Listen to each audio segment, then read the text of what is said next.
Seja muito bem-vinda, muito bem-vindo ao nosso canal Cultivando Saúde Mental. Meu nome é Bárbara, eu sou uma das psicólogas aqui do canal e hoje eu trago mais um vídeo sobre a temática do Maio Laranja. Esse mês é o mês de conscientização contra o abuso e a exploração sexual infantil. Então, no vídeo de hoje, eu vou dizer alguns tipos de abuso sexual contra a criança e o adolescente. Para começar, eu quero te dizer o que é o abuso sexual infantil. Então, ele é toda forma de relação ou atitude sexual entre um adulto e uma criança ou um adolescente, com o objetivo da satisfação do prazer desse adulto. O termo abuso sexual, ele engloba vários tipos de violência sexual, com ou sem contato físico. Ou seja, ele pode acontecer por meio de ameaça verbal ou ameaça física. No caso da ameaça física, do abuso com contato físico, são os atos que incluem toques nos órgãos genitais, tentativas de relações sexuais, masturbação, sexo oral e penetração.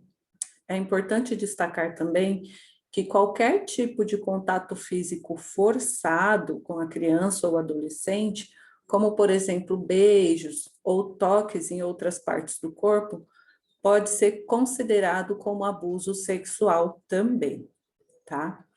Entre as categorias de abuso sexual, nós temos o assédio sexual. Então, o assédio pode ser tanto de contato físico como verbal. Então, é considerado assédio todo comportamento indesejado de caráter sexual. E esses comportamentos, na maioria das vezes, são praticados por pessoas que muitas vezes ocupam uma posição maior do que a vítima, né? Que muitas vezes se sente chantageada ou ameaçada pelo abusador. Algumas características desse assédio sexual verbal é que o abusador, ele começa a usar palavras de teor sexual constrangedoras, faz brincadeiras inconvenientes e também pode fazer pressão psicológica em troca de favores. E no caso do assédio sexual físico, existe uma tentativa de tocar na pessoa, né, sem a permissão dela, ou o agressor fica observando fixamente partes do corpo da pessoa que acaba se sentindo constrangida com essa situação. Outro tipo de abuso é o aliciamento, que é quando a pessoa utiliza a sua posição social para praticar abusos. E muitas vezes acaba convencendo e ganhando a confiança da própria vítima. Até hoje, acontece em várias partes, né, do país esse tipo de abuso, em que o agressor abusa de crianças e adolescentes em troca de dar benefícios financeiros para a família da vítima. Mas é importante destacar que mesmo que haja o consentimento dos pais dessas crianças, desses adolescentes, são práticas consideradas de exploração sexual e devem ser denunciadas, tá? O mesmo vai acontecer com a pornografia e a prostituição infantil. Então, esses tipos de abuso também são classificados como exploração sexual infantil, visto que o objetivo dessa violência é a obtenção de lucro financeiro para esse agressor, né, que exploram as crianças. Outro tipo de abuso infantil é o de exibicionismo, que é o ato de mostrar os órgãos genitais ou se masturbar na frente da criança ou do adolescente. E, por fim, temos o abuso, que é o estupro. Ele é o tipo de abuso mais grave, né? O abuso sexual mais grave. E, segundo a legislação brasileira, o estupro vai além da penetração sem consentimento.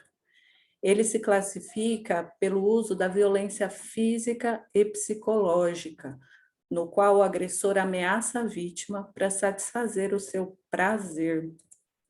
É considerado estupro também o sexo oral sem consentimento, masturbação, toques íntimos, né? E também introdução de objetos forçados na vítima. E, além disso, nós temos o estupro de vulnerável. O que seria esse estupro de vulnerável? São aqueles que, quando a vítima tem menos de 14 anos, ou então são pessoas que têm algum tipo de deficiência mental ou física, ou alguém que esteja sob efeito de álcool ou de drogas. Então, são pessoas que não têm ou não estão em condições, né, com capacidade de se defender. E aí, nesses casos, mesmo que haja um consentimento no ato sexual, a lei julga o caso como estupro de vulnerável. Agora eu quero fazer um alerta muito importante. Segundo o Ministério da Saúde, a maior parte das vítimas de abuso sexual no Brasil ainda são crianças e adolescentes. Então, cerca de 70% dos casos denunciados são de menores de idade, tá? E na maioria das vezes, os agressores são membros da família ou então pessoas do convívio próximo da família, né? Que conhecem a rotina daquele jovem, daquela criança. Então, na maioria das vezes, não são pessoas estranhas que cometem esses abusos contra as crianças, tá? Aqui no nosso canal, nós temos 2 vídeos falando com muita informação, né, sobre esses temas. Então, o primeiro vídeo, ele vai falar dessa questão do abuso intrafamiliar, que é quando o agressor possui laços sanguíneos com a vítima, né? E o segundo vídeo, ele vai falar sobre o abuso extrafamiliar, que é quando o agressor não tem laço sanguíneo com a vítima, mas é alguém muito próximo da família, que, como eu disse, conhece todas as rotinas da criança ou do adolescente, tá? Então, vale muito a pena você ir lá assistir, até para poder identificar quando uma criança pode estar sendo, né, ou sofrendo algum abuso sexual. E no Brasil, nós temos leis que protegem as crianças, né?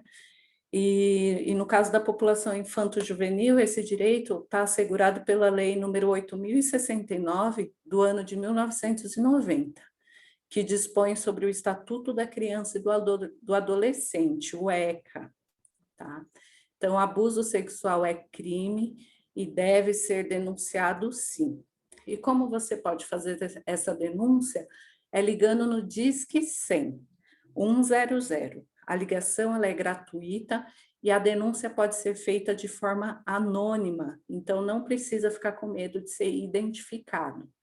Então, vamos todos fazer a nossa parte, proteger as nossas crianças e nossos adolescentes, que é o nosso dever como cidadãos, né, desse Brasil. Se você ficou com alguma dúvida sobre esse tema, deixe o seu comentário, que assim que possível a gente vai te responder. Não esquece de curtir, se inscrever no canal e compartilhar esse vídeo com as pessoas que você gosta.